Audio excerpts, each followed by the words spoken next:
Good morning mga kabraso. Ayan, 5:25 po ng umaga. Di pa sumisikat si haring araw. Pa-high tide na mga kabraso. Sinubukan ko lang, unang subok na naman natin ngayon sa umaga. Ito, pa-high tide ngayon. Pero dito sa mga ilalim ay sa taas, hindi pa yan. Sana lang makadali tayo. Madilim-dilim pa ngayon sa mga puno sa looban. Sabado po ng umaga. Dito lang po tayo sa malapit sa atin. Daming hipon ngayon mga kabraso. Pansin natin may mga tumatalon. Kagabi nag-ilaw kami ni kuya. Ang dami naming hipon. Ako, talagang marami. Gusto ng 2 kilo. Baya mahigit. Pero puro puti. Ayun na mga kabraso. Wow, thank you Lord. Napakaganda. Sumikat na siya. Antabay na lang po mga kabraso.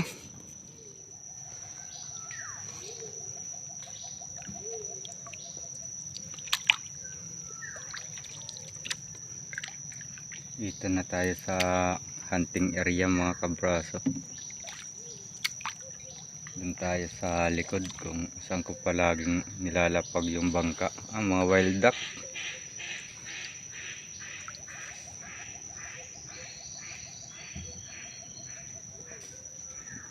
.44 mga kabraso. Yan yung bangka natin. Ito yung gilid. Ilang bisis ko nang nakuhaan to mga kabraso. Parang nilinisan yung yun, may mga hinukay na putik. Gumamit tayo ng ilaw. Maano pa, medyo madilim.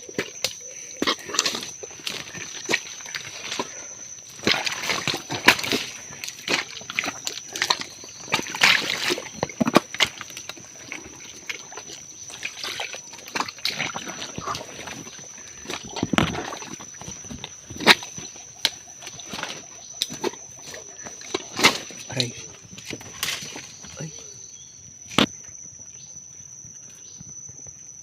Umalis mga kabraso.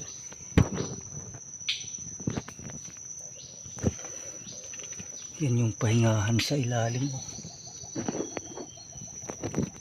Yan.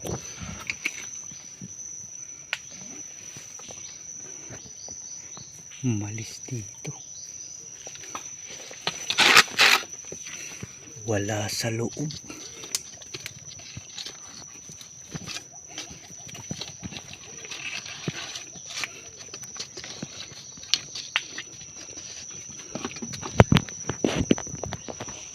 Sa eskwatro mga kabraso. Daming bakas dito. Malalaki.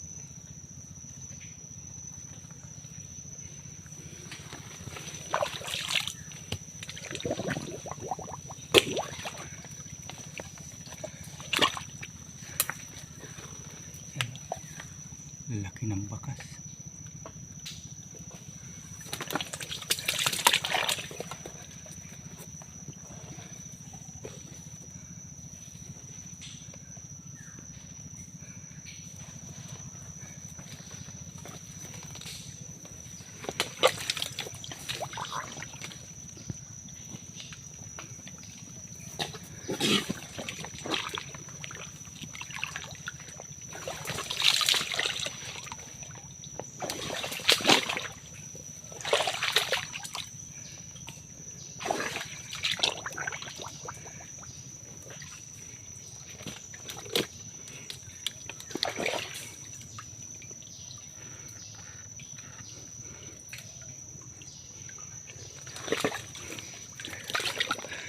Sana lang madali natin to. Tumatawid-tawid siya.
Hingain siya sa punong ito.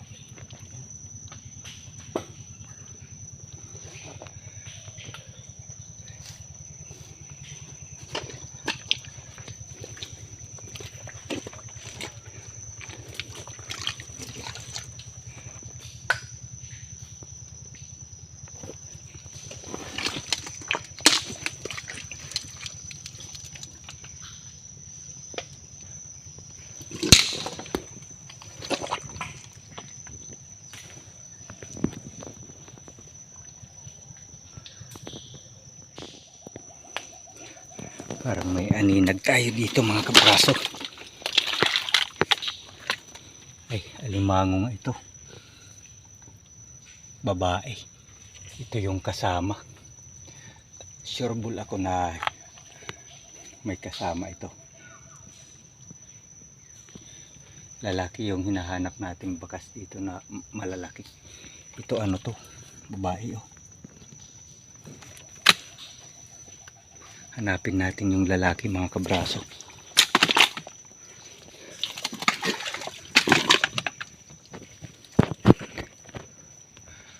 Sa paligid lang to.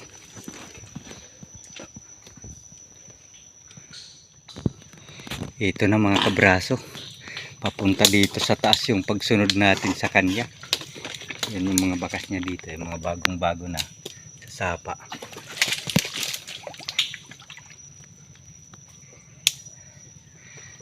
Simula doon sinundan natin, dito siya nagpwesto sa gilid, napakalaki nga. Yan siya mga kabraso.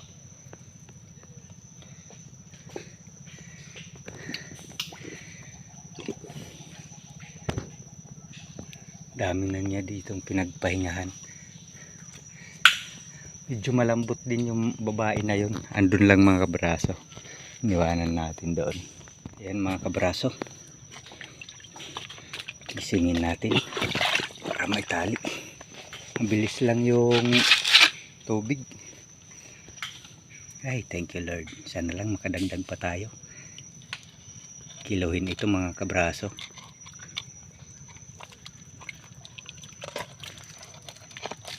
Iangat na.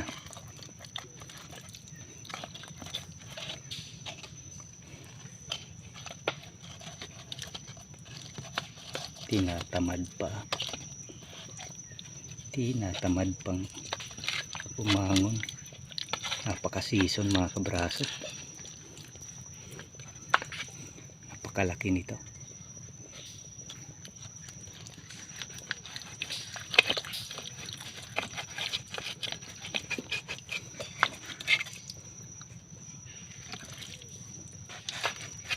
Lumabas. Labas ko muna mga kabraso, tali natin baka ma-reject. Iwan mga kabraso, meron na naman ditong alimango. Yan yung mga bakas niya. Ano?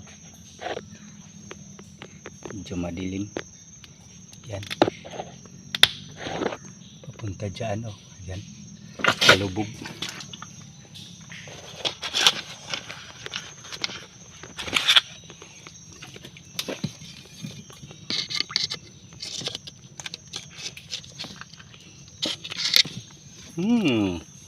Lalaki.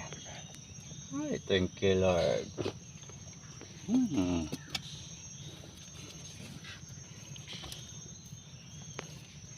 Ay, thank you Lord.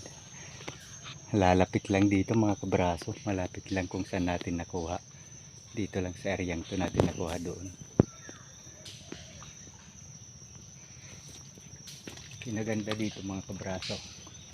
Walang bawas yung bakawan. Malalaki. Ito yung gusto nila.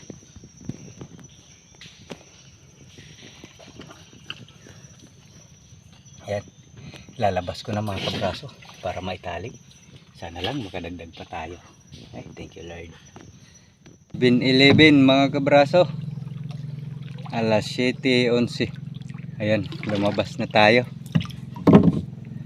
Ano na rin yung ibang bahagi, pero yung mga matataas ay hindi pa talaga naaabot. Ano ko kung lilipat tayo dito, subukan ko sumilip sa kabila Sana lang ay hindi pa naabot ng tubig. Wala na talaga mga kabraso. Ano na? Ano na yung tubig? Mabilis. Kapag nakakapag-umpisa ng umano yung tubig, tuloy-tuloy, mabilis. Kasi malaki pa yung tubig ngayon, nasa 1.8. Ayan, uwi na tayo. Nakadalawa naman tayo sa 2 oras. Mag-aalas 6 tayo nakapag-umpisa sa paghunting. Ayun, alas 7. Alas 7 tayo lumabas. Ayos.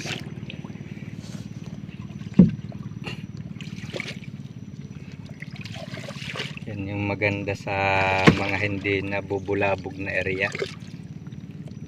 Kapag malaki yung tubig, malaki talaga yung tsansa na nananatili yung alimango kung may pupunta.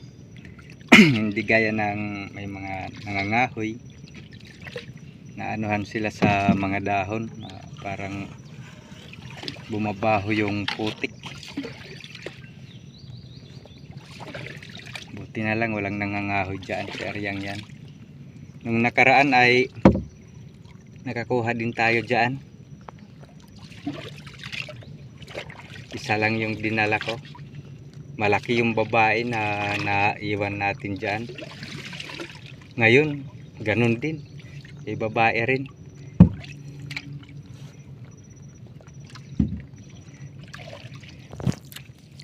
Kalapit na barangay lang to sa amin. Ito yung pasukan ng barangay nila. Bali 2 yung sapa na yan.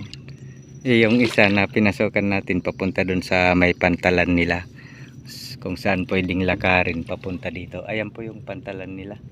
Napakalayo yan sa barangay kapag nilakad. Yan yung barangay San Andres.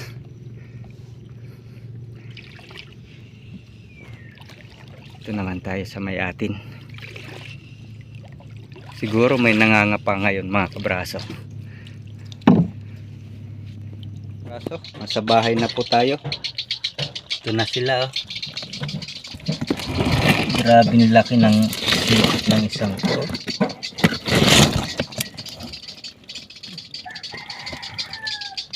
Ito nga pala yung isa natin dito ay nasa loob. Yan. Papalitan ko na to ngayon ng tubig. Ang kukulit ng mga alaga ko. Papalitan ko ng tubig ngayon at saka lalagyan ko na siya ng pagkain. Yan, isang araw na siyang hindi kumakain. Kaya try natin yan. Yan muna natin siya na nakapaibabaw, wala mo ng tubig. Maya maya palit ng tubig saka lalagyan ng pagkain. Mintas ng nauna. Gutom na yung mga alaga ko mga kabraso. Doon muna kayo, pasyal-pasyal. Mamaya pa tayo mamimingwit.